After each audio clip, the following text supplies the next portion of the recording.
ठीक है, अभी हम बात करेंगे इलेक्ट्रोस्टैटिक पोटेंशियल एनर्जी की।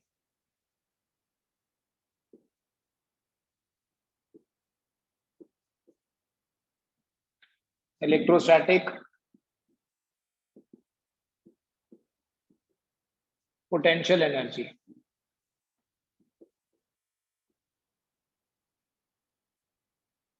आपको पता है बेटा, पोटेंशियल एनर्जी जब भी हम करते हैं, या इनफैक्ट कोई भी एनर्जी की जब बात करते हैं, जब भी हम पोटेंशियल एनर्जी 11 में भी कैलकुलेट करते थे, बोलते थे ग्रेविटेशनल पोटेंशियल एनर्जी, तो हम एक्चुअली वर्क कैलकुलेट करते हैं, work done in establishing A system. जैसे किसी बॉडी को ग्राउंड से लिफ्ट करके ऊपर लाते हैं, तो हमने वर्क किया, वो वर्क होता है mgh के बराबर। किसी बॉडी को रेस्ट से मोशन में लाया, तो वो वर्क होता है काइनेटिक एनर्जी के बराबर, है ना। किसी स्प्रिंग को स्ट्रेच किया, कंप्रेस किया, वो वर्क होता है स्प्रिंग की इलास्टिक पोटेंशियल एनर्जी के बराबर। तो यहाँ पर इलेक्ट्रोस्टैटिक पोटेंशियल एनर्जी क्या है? It is the work done in establishing A system of charges. How we define electrostatic potential energy? It is the work done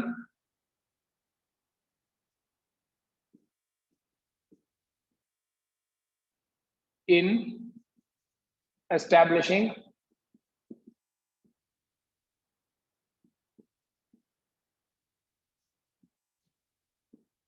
a system of charges.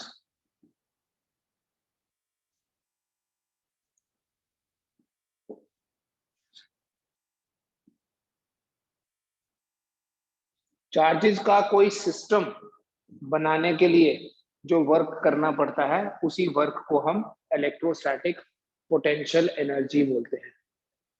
The work done in establishing a system of charges is known as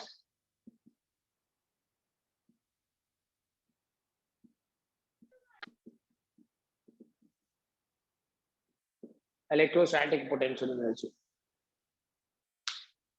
लेकिन हम potential energy को calculate करने से पहले, potential energy का formula derive करने से पहले, हम थोड़ा सा वर्क की बात करते हैं। हम वर्क को कैसे डिफाइन करते हैं? बेटा, जब हम 11 में पढ़ते थे, हम बोलते थे work is equal to force into displacement. अभी देखो, अभी रिसेंटली बेटा हम पोटेंशियल पढ़ रहे हैं, है ना। Potential V is equal to work done per unit charge, work upon charge बोलते सीधा, and we say it is equal to W by Q। Therefore work किसके बराबर हुआ? Q into V। ठीक है, ये याद रखो। जैसे हम 11 में बोलते हैं फोर्स इंटू डिस्प्लेसमेंट, अभी क्या बोलना है? Work is equal to charge into potential. Work is equal to charge into potential. W is equal to Q into V, charge into potential. तो ऐसा यूनिट देखो, वर्क का तो जूल है, चार्ज का यूनिट क्या है? कूलम। सो कूलम इंटू वोल्ट। सो इसलिए बेटा हम ये बोलते हैं कि 1 जूल जो होता है, that is 1 coulomb into volt. लेकिन इलेक्ट्रोस्टैटिक्स में या मॉडर्न फिजिक्स में हम एक और यूनिट यूज करते हैं वर्क का या एनर्जी का। एनर्जी का यूनिट जूल होता है, वर्क या एनर्जी का ऐसे यूनिट जूल है, but there is one more unit, another unit of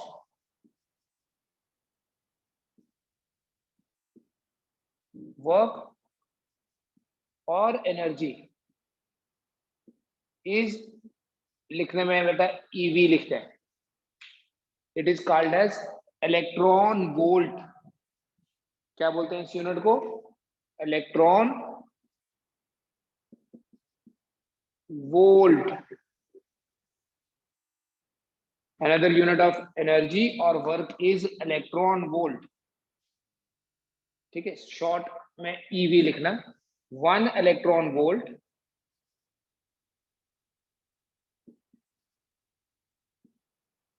is the energy gained by an electron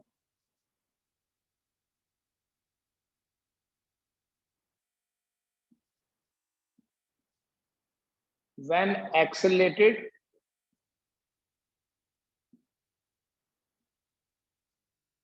through 1 volt. ये बेटा इलेक्ट्रॉन वोल्ट की स्टैंडर्ड डेफिनेशन है। इलेक्ट्रॉन वोल्ट क्या है? एनर्जी का यूनिट तो है, बट 1 इलेक्ट्रॉन वोल्ट क्या होता है? It is the energy gained by an electron. जब भी किसी इलेक्ट्रॉन की एनर्जी जो है, जो एनर्जी उसकी गेन होगी, अगर वो एनर्जी 1 वोल्ट पोटेंशियल डिफरेंस लगाने से गेन हो रही है, तो वो कितनी होगी? 1 EV। देयरफॉर ऐसे लिखेंगे 1 EV is equal to 1.6 into 10 raise पर minus 19 coulomb. Volt is B। 1 electron volt is 1.6 into 10 raised power minus 19 coulomb into volt, so that becomes, ध्यान से देखो, कूलम इंटू वोल्ट अभी आपको जोल बताया मैंने होता है, so that becomes 1.6 into 10 raised power minus 19 जोल। तो हम ये बोलेंगे, डायरेक्टली ये याद रखेंगे कि इलेक्ट्रॉन वोल्ट क्या होता है? एनर्जी का यूनिट है, and 1 electron volt is equal to 1.6 into 10 raised power minus 19 joule। ठीक है, 1 इलेक्ट्रॉन वोल्ट इज, क्या लिखा मैंने? अनदर यूनिट ऑफ एनर्जी और work is EV, and remember 1 electron volt is 1.6 into 10 raised power minus 19 joule। Sometimes a bit bigger unit is there, जैसे kilo electron volt. 1 kilo electron volt, kilo होता है बेटा 10 raise पर 3, kilo electron volt is 10 raise पर 3 electron volt. And ये जो 10 raise पर 3 electron volt है,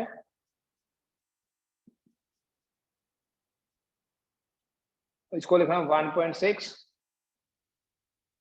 इंटू 10 रेज पर माइनस 19 जोल तो लिखेंगे, लेकिन साथ में 1000 भी रहेगा, सो किलो इलेक्ट्रॉन वोल्ट बनेगा 1.6 इंटू 10 रेज पर माइनस 16 जोल।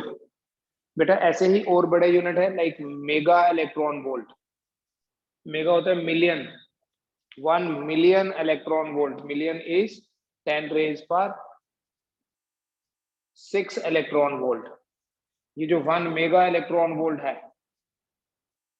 It is equal to 1.6 into 10 raise पर minus 13 joule, right? So electron volt is the unit of energy. और उसको हम, ये जोल से तो छोटा है, इसको हम जोल में कैसे कन्वर्ट करते हैं? इलेक्ट्रॉन के चार्ज के साथ आपने मल्टीप्लाई कर देना है। ठीक है, इसमें कोई डाउट है तो बताओ।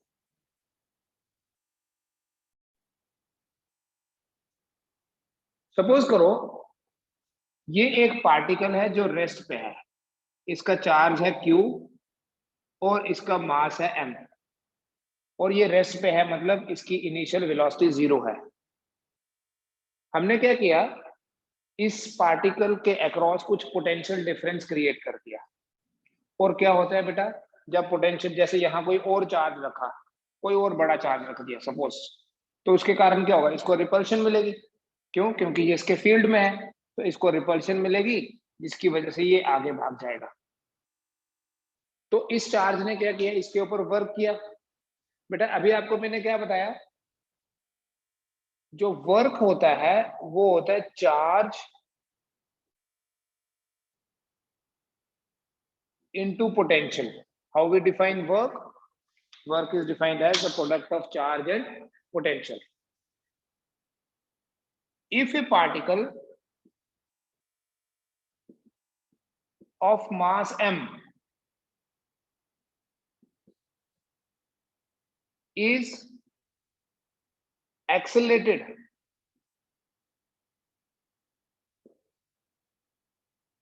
from rest,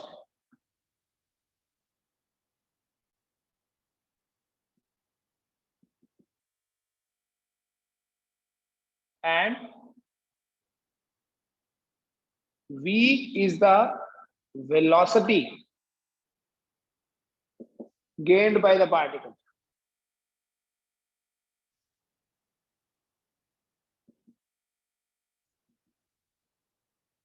अगर एक पार्टिकल है जो रेस्ट पे है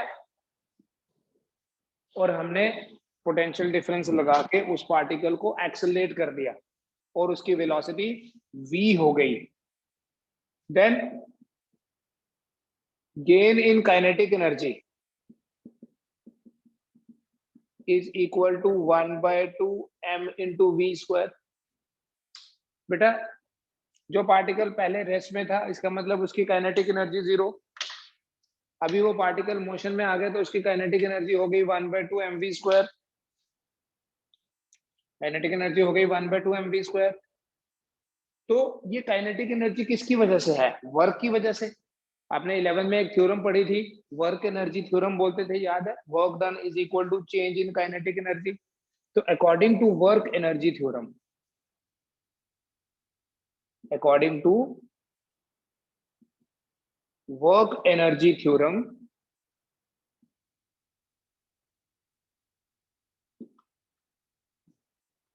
work is equal to change in kinetic energy. Gain मतलब चेंज ही हुआ, सो हम ये बोल सकते हैं देयरफॉर बेटा चार्ज इनटू पोटेंशियल, पार्टिकल का चार्ज q है, पोटेंशियल डिफरेंस अगर हमने लगाया है v, it is equal to 1/2 mv square. ये बहुत इंपॉर्टेंट इक्वेशन है एक, ठीक है, दिस इज वेरी इंपॉर्टेंट। इसलिए मैं पोटेंशियल एनर्जी वाले टॉपिक से डाइवर्ट होके आपको इस पे ले आया, ठीक है। Charge into potential is equal to kinetic energy. किस तरह के क्वेश्चंस इस पे आएंगे उसकी बात करते हैं हम, बट आप ये फॉर्मूला याद रखें।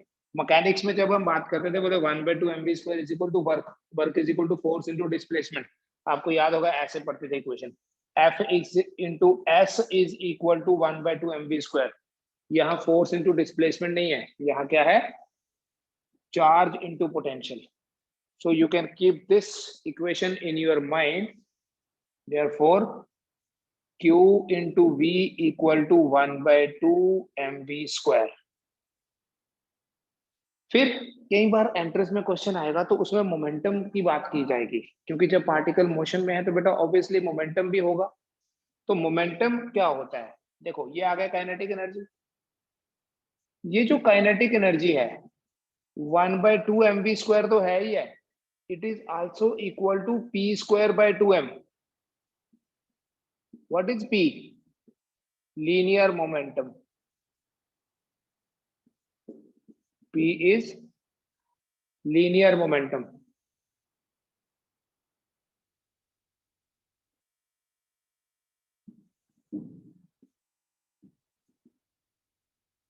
Right?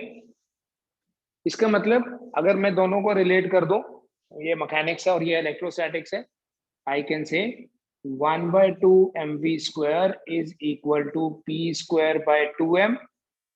मैकेनिक्स में तो था ही, and is also equal to charge into potential.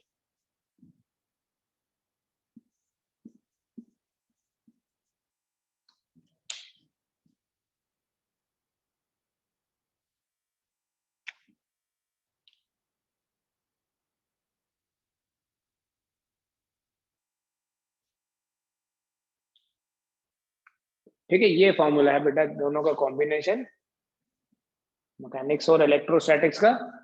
Half mv square कभी मोमेंटम की फॉर्म में, यहाँ तो नहीं, यहाँ तो देखो एक तो ये रहेगा आपके पास और दूसरा ये रहेगा, बट अदरवाइज ये तो मैकेनिक्स है प्योर। देखो जैसे क्वेश्चन है, a proton and an alpha particle are accelerated through same potential.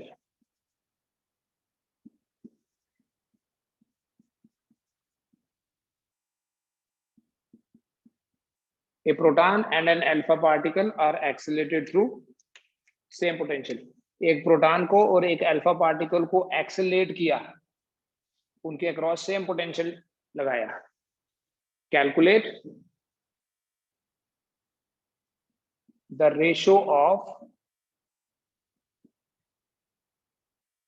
There, मैं 3 क्वेश्चन दे दूंगा इसी में, देयर वेलोसिटीज,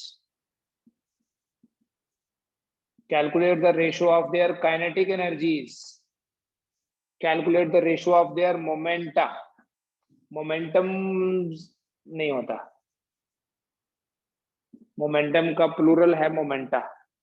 तो एक प्रोटॉन को और एक अल्फा पार्टिकल को सेम पोटेंशियल डिफरेंस अप्लाई करके एक्सेलरेट किया, उनकी वेलोसिटीज की रेशो, उनकी काइनेटिक एनर्जीज की रेशो और उनके मोमेंटम की रेशो निकालिए आप, अभी करना।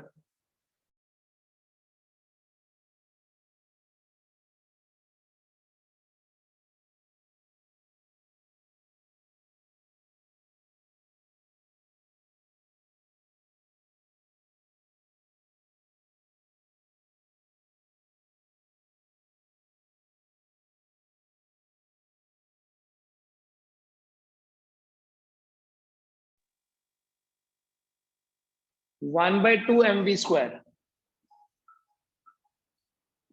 Is equal to q into V. ठीक है, half mv square is equal to q into V. अगर आपको वेलोसिटीज की रेशियो निकालनी है, पहले तो ये देखो कि वेलोसिटी को एक्सप्रेस कैसे कर सकते हैं। क्या हम इस वेलोसिटी को लिख सकते हैं, यहां से देखो, वेलोसिटी का स्क्वायर बनेगा 2qv divided by m। Velocity का स्क्वायर क्या बना, 2 into Q V by M. तो v क्या बना, v आ गया आपके पास square root of 2 into Q V by M. बस ये करना तो आधा काम हो गया। अभी सिचुएशन देखो क्या है, यहां लिखा है कि they are accelerated through same potential. अगर v कांस्टेंट है, देखो ये कांस्टेंट है, 2 तो पहले से ही कांस्टेंट है, तो हम ये स्मॉल v वेलोसिटी है, कैपिटल V पोटेंशियल है, हम बोल सकते हैं v is proportional to root of q by m।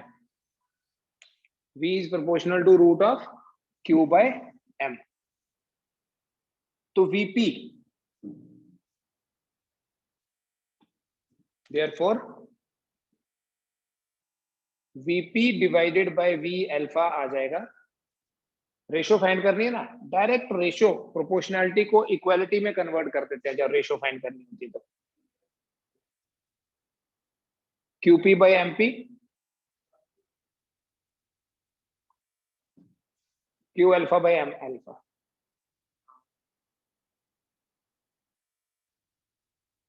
ठीक है, QP bye MP, Q alpha by M alpha. तो ये बन जाएगा square root of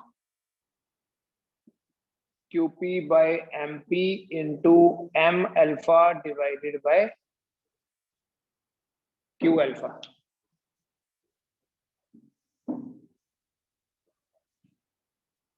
Which means VP divided by V alpha equal to square root of QP और MP को रहने दो,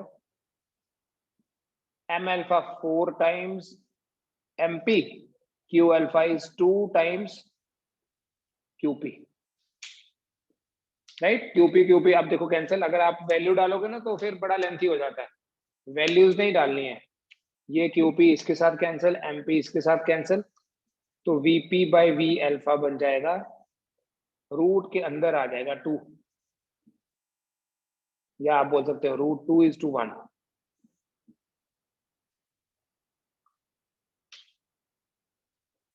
ठीक है, दिस इज फर्स्ट पार्ट जिसमें हमने क्या कैलकुलेट कर लिया, वेलोसिटीज की रेशियो। सेकेंड पार्ट में अगर काइनेटिक एनर्जी की रेशियो निकालनी है, सेम फॉर्मूला यूज होगा। देखो काइनेटिक एनर्जी की रेशियो कैसे निकलेगी,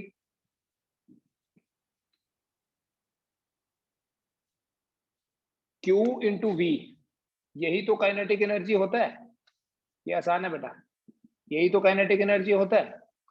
तो अगर 1/2 mv स्क्वायर लिखा था, मान लो मैं काइनेटिक एनर्जी को बेटा K से रिप्रेजेंट कर लेता हूं, तो प्रोटॉन के लिए क्या होगा, kinetic energy of proton is equal to charge of proton into potential V.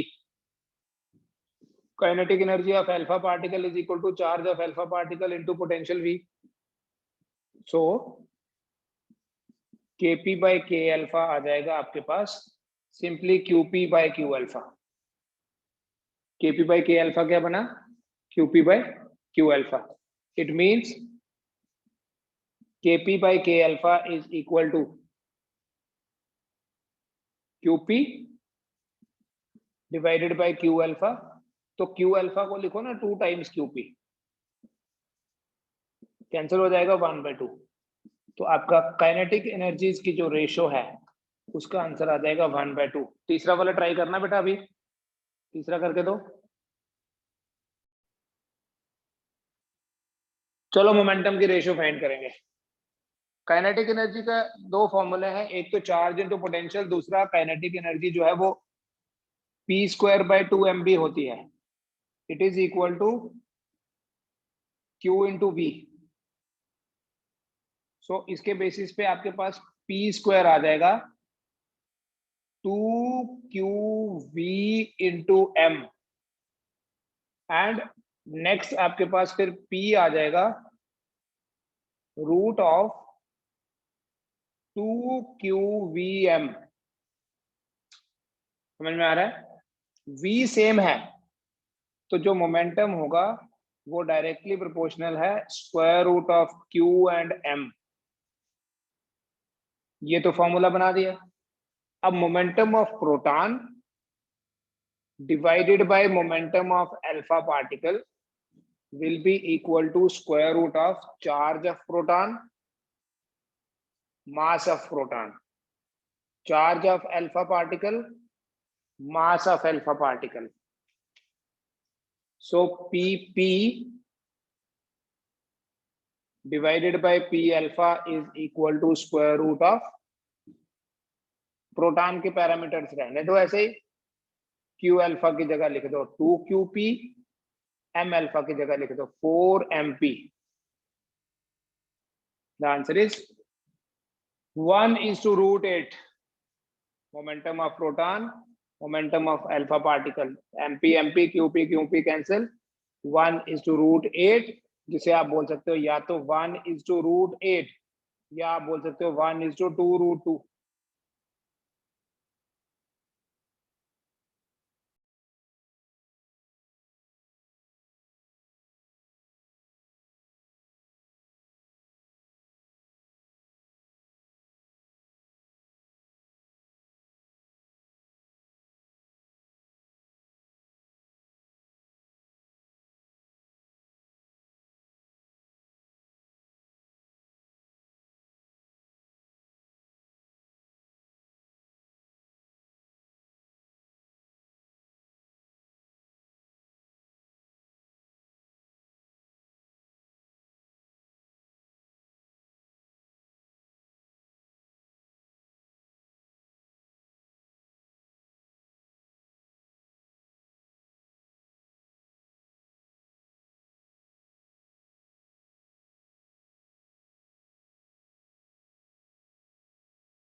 ठीक है, I'll read the question for you. Calculate the work done in changing the velocity of a particle from u to v. एक particle है, velocity u है, ये velocity change होके u से change होके v बन गई, राइट? तो ऑब्वियसली पोटेंशियल डिफरेंस होगा. तो कितना वर्क करना पड़ेगा ऐसा करने के लिए? वर्क होता है इन टर्म्स ऑफ पोटेंशियल लिखना है, वर्क होता है Q into V, and in terms of velocities लिखना है। तो यहां पर आपके पास कोई फर्क नहीं है बेटा, पहले वाला क्वेश्चन ही है, बस यहाँ u जीरो नहीं है। तो अगर आपको वर्क कैलकुलेट करना होगा in terms of potential, it is Q into V in terms of, इसी को बोलते हैं final kinetic energy minus initial kinetic energy. Final kinetic energy minus initial kinetic energy is the change in kinetic energy. So whenever we do some work, we actually change the kinetic energy. अभी potential energy की बात ही नहीं की आज हमने।